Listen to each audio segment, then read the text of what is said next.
দায়িত্ব অবহেলার অভিযোগে তাৎক্ষণিক বদলির নির্দেশ দেওয়া হয়েছে চাঁদপুরের সিভিল সার্জন নূর আলম দিনকে। আকস্মিক সফরে গিয়ে এই নির্দেশ দেন স্বাস্থ্যমন্ত্রী সর্দার সাখাওয়াত হোসেন।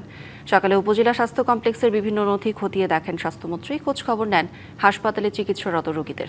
পরে স্বাস্থ্যসেবার মানোন্নয়নে দ্রুত কার্যকর পদক্ষেপ নেওয়ার কথা জানিয়ে মন্ত্রী বলেন, সারা দেশে স্বাস্থ্যসেবার সমস্যা চিহ্নিত করার কাজ চলছে। স্বাস্থ্যমন্ত্রী আরও জানান, সাধারণ মানুষের দোরগোড়ায় স্বাস্থ্যসেবা পৌঁছে দিতে সারা দেশে ওয়ার্ড ভিত্তিক কমিউনিটি ব্যবস্থা চালুর পরিকল্পনা করছে সরকার।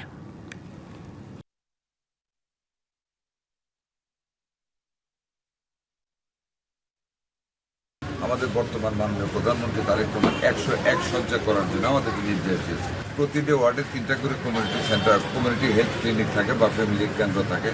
আমরা একটা করে নতুন বিল্ডিং করতেছি।